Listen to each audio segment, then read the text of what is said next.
Bos días a todos, amigos, dende o meu recuncho de Trevinca. Rafael Quintía Pereira é un dos grandes persoeiros do noso grupo cultural Nós, a xente do redor. Antropólogo, historiador, etnógrafo, investigador e escritor. Con unha manchea de libros editados que sería moi longo de escribir aquí hoxe. A quenda diste espazo das madrugadas correspóndelle a este genial persoeiro.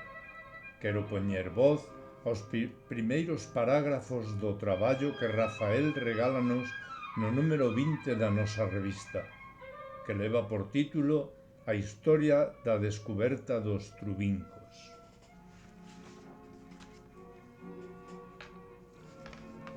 Que Galicia é un país con unha mitoloxía maravillosa, sabémolo todos os que nos dedicamos a estudiar o noso patrimonio inmaterial.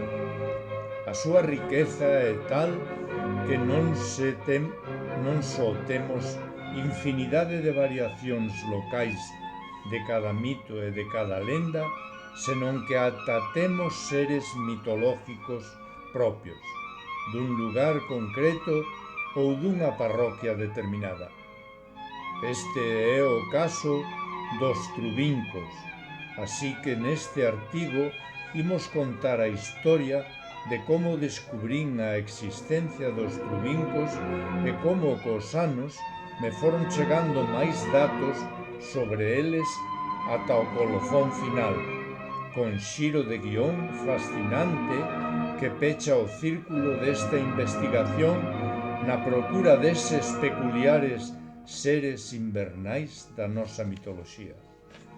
A historia dos trubincos recollina hai máis de 15 anos, cando andaba eu investigando o patrimonio inmaterial da miña parroquia de San Martiño de Salcedo, en Pontevedra.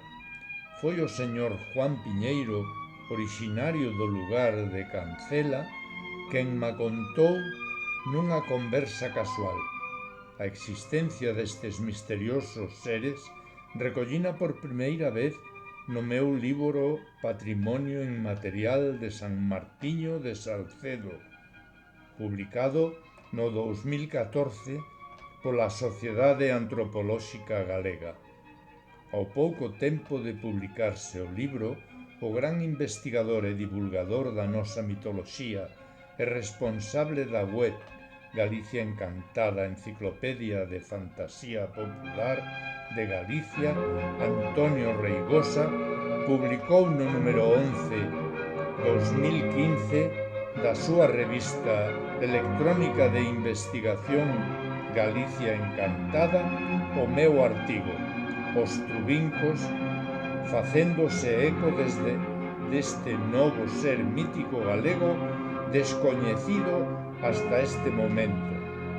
Posteriormente, no ano 2019, publiquei no meu libro Eichas contar, contribución do corpo mitolóxico galego, máis datos sobre esta sorte de trasnos do Nadal. Queridos amigos, continuade coa lectura deste precioso artigo do noso compañeiro Rafael ata o final.